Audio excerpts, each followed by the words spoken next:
ஸ்ரீ ஜோதிடபீடம் நேயர்களுக்கு நர்மதாவின் அன்பான வணக்கம். நம்மளுடைய சேனலில் தொடர்ந்து பல்வேறு விதமான ஆன்மீக தகவல்கள் பார்த்துட்டு இருக்கோம். அந்த வகையில் இன்னைக்கு நம்ம பார்க்க போகிற இந்த ஒரு பதிவு எதை பற்றி இருக்க போகுது அப்படின்னு சொல்லி கேட்டிங்கன்னா, நேயர்கள் கேட்டிருக்கக்கூடிய சந்தேகத்துக்கான தீர்வு கொடுக்க போகிறதா தான் இந்த ஒரு பதிவு இருக்க போகுது. அதை பற்றின ஒரு தெளிவான விளக்கம் கொடுக்கறதுக்காக நம்ம கூட இன்னைக்கு விஜய் பண்டிட் சார் அவர்கள் இணைஞ்சிருக்கிறாங்க. வணக்கம் சார். வணக்கம்மா. வணக்கம். வாழ்க வளமுடன், வாழ்க வளமுடன், வாழ்க வையகம். சொல்லுங்கம்மா. ரொம்ப சந்தோஷமா இருக்கு சார் உங்களை சந்திச்சதுல. ஒரு சிறிய இடைவேளைக்கு பிறகு உங்களை பார்க்குறோம் சார். நிறைய நேயர்கள் அவங்களுடைய சந்தேகத்தை கேள்விகளாக கொடுத்துருக்காங்க சார். அதை தான் நம்ம இப்போ பார்க்க போகிறோம். முதல்ல இந்த சொத்து பிரச்சனை அப்படின்றது பெரிய பிரச்சனையாக இருக்குது. அந்த சொத்து பிரச்சனை, இந்த தீராத சொத்து இல்லை இந்த இழுவையில் இருக்க சொத்துக்கெல்லாம் திருப்பி கிடைக்கிறதுக்கு ஏதாவது பரிகாரங்கள் சொன்னது உண்டான்னு கேட்டிருக்காங்க சார். நம்ம அதாவது என்னன்னு கேட்டிங்கன்னா, நிறைய பரிகாரம் இருக்குது, ஒரு ரூட் இல்லை. ஒரு சமீபத்தில் பார்த்த ஜாதகம், சமீபத்தில் ஒரு 6 மாதத்துக்கு முன்னாடி, அதாவது கன்னியா லக்னம். பொதுவாக கன்னிங்கிறது பெண் வீடு, சரியா? நீங்கள் எல்லா கோயிலையும் போங்க, தென்மேற்கு மூலை தான் நைருதி, நிருதி, நைருதி, நிருதி, கன்னி, கன்னி மூலை அப்படின்னு சொல்லுவாங்க. வீடுகளில் தென்மேற்கு மூலையில் குபேர மூலை, கன்னி மூலைன்னு சொல்லுவாங்க. கஜானாலாம் அங்கே தான் வைப்பாங்க. எல்லா சிவாலயங்களிலையும் தென்மேற்கு மூலையில் விநாயகரை தான் வச்சுருப்பாங்க, சரியா? அவர் கன்னியா லக்னம். கன்னியா லக்னத்துக்கு அவர் ஜாதகப்படி 4க்கும் 5 சனி, கும்பத்தில் 8 நட்சத்திரம் அவிட்டங்காலில் உட்காந்துருப்பார். குருவோட தொடர்புலையும் அங்கே இருப்பார். குருவும் அங்கே தான் இருக்கும் அவர் ஜாதகத்தில். அப்போ குரு, சனி, கேது எல்லாமே போய் எதில் நிற்கும்? செவ்வாயோட நட்சத்திரத்தில் இருக்கும். கன்னியா லக்னத்துக்கு கன்னி 1, துலாம் 2, விருச்சிகம் 3, தனுசு 4. அப்போ 4ஆம் இடம் அப்படின்னாலே பொதுவாக ஸ்கொயர்னு அர்த்தம். 4ஆம் இடம்னாலே ஸ்கொயர்னு அர்த்தம். இவர் ஜாதகப்படி 4ஆம் அதிபதி 5ல் 6ஆம் இடத்துல, 4ஆம் அதிபதி 6ஆம் இடத்துல, 5 சனியும் 6ஆம் இடத்துல. இவங்க எல்லாமே 3, 8 நட்சத்திரம் அவிட்ட நட்சத்திரத்தில் போய் உட்காருவாங்க.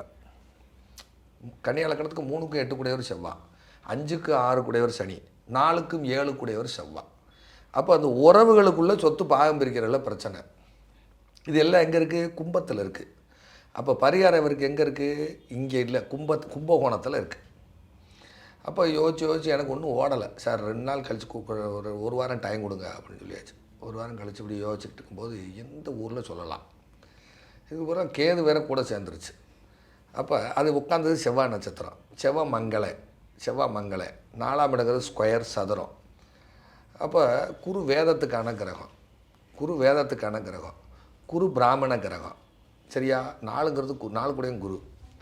அப்போ அங்கே பிராமணர் சம்மந்தம் வரணும், அங்கே சதுரம்னு ஒரு பேர் வரணும், செவ்வாய் மங்கள அதுன்னு பேர் வரணும், 3ஆம் இடம் கை, அது எல்லாம் கேதுவோட சேர்ந்துருச்சு. 5ஆம் இடங்கிற வயிறு, தொந்தி பொறுத்த கடவுளாக இருக்கணும், சரியா? அப்போ நான் என்ன எடுத்தேன்னா, 3, 5 சம்மந்தம் இருந்தாலே, பொதுவாக 3, 5 சம்மந்தம் இருந்தாலே ஐங்கரன் வழிபாடு. ஐங்கரன் அவருக்கு 4 கை, ஒரு தும்பிக்கை இருக்கா இல்லையா? வயிறு பெருசாக இருக்கா இல்லையா? 5 தான் வயிறு. ஐங்கரன் வழிபாடுன்னு ஒரு லாஜிக் இருக்குது. இதெல்லாம் எங்கள் குருநாதர் ஒரு நேரம் கொடுத்தது. 3, 5 ஐங்கரனை கும்பிட சொல்லு அப்படின்வார். ஐங்கரனை கும்பிட சொல்லு, சரியா போ அப்படின்வார். அது மாதிரி எப்போ 3, 5 சம்மந்தம் இருக்குது. 3 சாரத்தில் செவ்வாயோட நட்சத்திரத்தில் 5ஆம் அதிபதி, 6ஆம் அதிபதி, 4ஆம் அதிபதி சம்மந்தம் இருக்குது. அப்போ அங்கே பிராமணால் சம்மந்தம் உள்ளே வரணும். யோசிச்சு அப்புறம் அப்படியே யோசிச்சிட்டே இருந்தேன், எந்த ஏரியாவில் இந்த கோயில் இருக்குது, ஏதாவது ஒரு வித்தியாசமாக இருக்கணுமே அப்படின்னு. நம்ம பண்டிட் விஜய்னா அது வித்தியாசமாக இருக்கணும். ஒரு வாரம் தள்ளி வச்சாச்சு. அப்புறம் அவர் திருப்பி கூப்பிட்டு, சார் கும்பகோணத்தில் ஐங்கரன் விநாயகர் அப்படி ஒரு கோயில் இருக்கா சார்? விநாயகரே ஐங்கரன் தான், ஆனால் ஐங்கரன்னே பேர் வரணும். இங்கே ஐங்கரன்னே பேர் வரணும். சரி sir, okay sir. Aingaran Vinayagar எங்கே இருக்குனாரு? கணபதி அக்ரஹாரம். ஊர் பேர் கணபதி அக்ரஹாரம். அது இன்றைக்குள்ள பழமையான பேர் பார்த்திங்கன்னா சதுர்வேதி மங்கலம். சதுர்வேதி மங்கலம். அந்த ஊரில் விநாயகர் சதுர்த்தி யாரும் கொண்டாடுறதில்ல. வீட்டுக்கு இந்த பிள்ளையார் சிலை வச்சு நம்ம கொண்டு ஊர்வலமாக தூக்கிட்டு போய் கரைக்கிறது அந்த ஊரில் இல்லை. எல்லாருமே டோட்டலாக அந்த விநாயகரை தான் பிரதானமாக எடுத்துக்கிறாங்க. அவங்க யூஎஸில் இருப்பாங்க, ரஷ்யாவில் இருப்பாங்க, யூகேயில் இருப்பாங்க. ஒரு ப்ராப்பர்ட்டி வாங்கினா அந்த ப்ராப்பர்ட்டியில் ஒரு பகுதியை அந்த விநாயகருக்கு எழுதி வைக்கிறாங்க.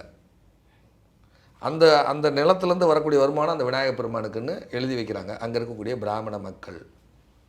இன்றைக்கி பிராமணர்லாம் ஊரக்கால் பண்ணி போயாச்செல்லாம். ஏன்னா இங்கே ஒன்றும் ரெஸ்பான்சிபிலிட்டி இல்லை, இங்கே ஒன்றும் வருமானம் இல்லை, வெளிநாடு போவோம் அப்படின்னு அப்ராடு போயிட்டாங்க எல்லாம். ஸோ நிறைய அக்ரஹாரங்கள் இன்றைக்கி காணாமல் போயிடுச்சு. ஆனால் அந்த கணபதி அக்ரஹாரம் இன்னும் இருக்குது. அப்போ அங்கே இருக்கக்கூடிய ஐங்கரன் விநாயக பெருமானை வழிபாடு செய்ய அவருக்கு வந்து நீங்கள் வந்து இந்த பிரச்சனை தீர்ந்த உடனே அந்த நிலத்துலேருந்து விளையக்கூடியதை ஏதாவது காணிக்கையாக கொடுங்க. இன்றைக்கி நிறைய பேர் கோயிலுக்கு எழுதி வைக்க மாட்டாங்க. ஆனால் அந்த ஊரில் ஒரு பத்திரம் பதிஞ்சாலே அந்த கோயிலுக்குன்னு ஒரு லேண்டை எழுதி வைக்கிறாங்க. சொத்துக்களை பாகம் பிரித்தாலோ அதில் எழுதி வைக்கிறாங்க. பொதுவாக 3ஆம் இடம் டாக்குமெண்ட்டு கேது இருந்தால் பிரச்சனை வரும். கேது விநாயகர். அப்போ ஐங்கரன் கோயில் சதுர்வேதி மங்கலம் அங்கே இருக்கக்கூடிய விநாயக பெருமானுக்கு சொத்துக்களை பாகம் பிரித்து கொடுக்க ஏதாவது ஒரு ப்ராப்பர்ட்டி ஒன்று கொடுங்க. இல்லையா அந்த லேண்ட்லேருந்து வர்றதை வருஷத்துக்கு ஒருக்க படி கலந்துருங்க. படி கலக்கு எனவே எல்லாத்துக்கும் படி கலக்கிறான்னு சொல்கிறாங்களா இல்லையா, அது மாதிரி படி கலந்துருங்க. போய் காணிக்க முடிஞ்சு ஏதாவது காணிக்க போட்டு வேண்டிட்டு வாங்க. விநாயகர் பெருமானை நீயே வந்து பஞ்சாயத்தை தீர்த்து கொடு.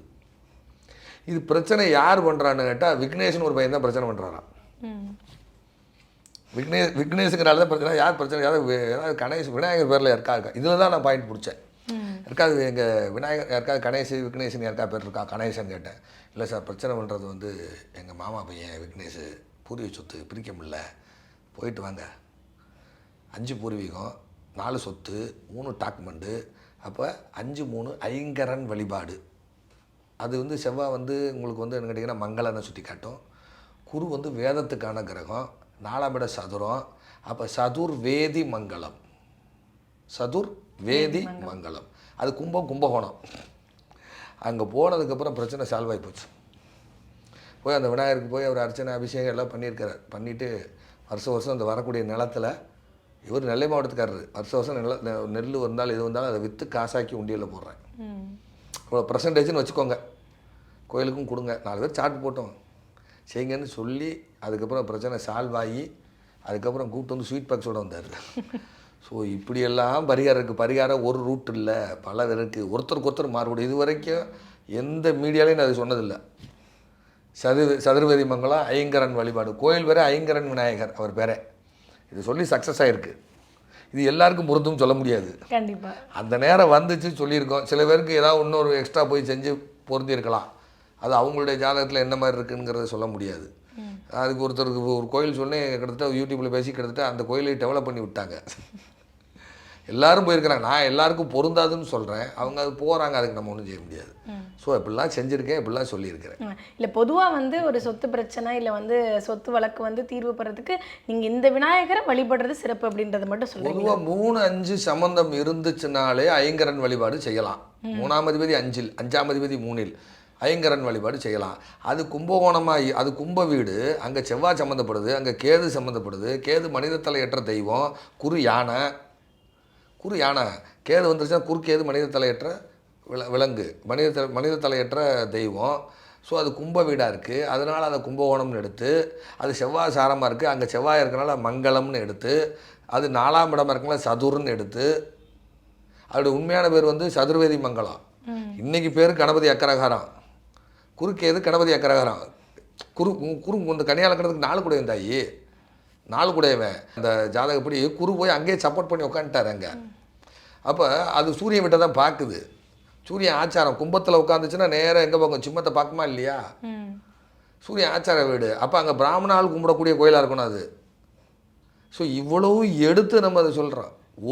ஒவ்வொரு பாவகத்தையும் இணைச்சி இது எங்கே போகணும் என்ன பண்ணணும். அன்றைக்கி ஒன்றும் இல்லை, ஒரு ஜாதகத்துக்கு அதே 5ஆம் இடம் 2ஆம் இடம் சேர்ந்துருக்கு, 5ஆம் இடம் 2ஆம் இடம் சேர்ந்துருக்கு, 5ஆம் இடம் 2ஆம் இடம் சேர்ந்துருக்கு. அது எந்த வீட்டில் உட்காந்துருக்கு? துலாம் வீட்டில் உட்காந்துருக்கு. துலாம் நெல்லை மாவட்டம். அந்த 5-2 காம்பினேஷனுக்கு துலாம் நெல்லை மாவட்டம் எடுத்து ஒரு கோயில் சொல்லியிருக்கிறேன். அதில் கூட சனி சம்மந்தப்பட்டதுனால அந்த கோயிலை சொல்லியிருக்கேன் நான். 5 வயிறுமா, 2 நிதிமா, வைத்தமா நிதி பெருமாள்னு ஒரு கோயில் இருக்குது. வைத்த மா நிதி பெருமாள். இது எல்லாருக்கும் ஒத்து வரும்னு சொல்ல முடியாது. பரிகாரம் ஒரு ரூட்டு கிடையாதுன்னு சொல்கிறேன். ஒரே கோயிலை எல்லாரும் பிடிச்சிட்டு போக முடியாது. எல்லாம் ஒரே திருச்செந்தூர்லேயே கிடந்தா முருகன் குச்சி எடுத்து துரத்த போகிறாரு. போங்கடா வேலை வெட்டியை பார்க்கலான்னு. புரியுதா இல்லையா? அது எல்லாருக்கும் ஒன்றும் பொருந்தாது. அவங்களுக்கு என்ன இருக்குங்கிறத பிடிக்கணுமா இல்லையா? ஒருத்தர் வரம் வாங்கி என்ன வரம் வாங்கி வந்திருக்கோம், சாத்தை கொடுக்க என்ன குடிப்பினருக்கு ஜோசியரை சொல்லுங்கன்னு தானே சொல்கிறாங்க. குடிப்பினை காணக்கிறங்க சனி. அந்த சனியினுடைய நகர்வை வச்சு தான் எல்லாமே இருக்குது. அதை இயக்கம் பண்ணுறது ராகு. இது கொடுக்க வைக்கிறது குரு. கொடுக்க வைக்கிறது குரு. இது லாஜிக் ஒன்று. இவங்க சும்மா காமனாக போய் ராகுஸ்தலம் போங்க கேதுஸ்தலம் அப்படிலாம் கிடையாது. அந்த பெயர்கள் நம்மளை டிஸ்டர்ப் பண்ணும், அந்த கிரக வடிவில் உள்ள வரும். நான் என் ரூட்டு தனி, அவ்வளோதான். கண்டிப்பாக கண்டிப்பாக சார். நம்மளுடைய ஸ்ரீ ஜோதிடபீடம் சேனலில் தொடர்ந்து நான் பேசிக்கிட்டு இருக்கேன். நான் நிறைய முறை வகுப்பெடுக்கணும் முயற்சி செய்து எடுக்க முடியாமல் போயிடுச்சு. நிறைய வேலைப்பளு அதிகமாக இருந்த காரணத்தினால் வரக்கூடிய பிப்ரவரி மாதம் 5ஆம் தேதிக்கு பிறகு என்னுடைய ஜோதிட வகுப்பு தொடங்க இருக்கிறது. இதுவரை நான் ஆரம்ப காலத்திலிருந்து இன்னைக்கு நான் கற்றுக்கொண்டு இருக்கக்கூடிய விஷயங்கள் வரை உங்களுடன் பகிர்ந்து கொள்ள தயாராக இருக்கிறேன். யாரெல்லாம் படிக்க வேண்டும் என்ற ஆசை இருக்கிறதோ அவர்களெல்லாம் எங்களை தொடர்பு கொள்ளுங்கள். பிப்ரவரி 5ஆம் தேதிக்கு பிறகு நம்மளுடைய வகுப்பு தொடங்க இருக்கிறது. கற்றுக்கொள்ள ஆர்வமாக இருக்கக்கூடிய நண்பர்கள் எங்களுடைய ஜோதிட வகுப்புடன் கலந்து எங்களுடன் பயணம் செய்ய தயாராக இருக்கிறீர்களா? வாருங்கள். நன்றி, வணக்கம், வாழ்க வளமுடன்.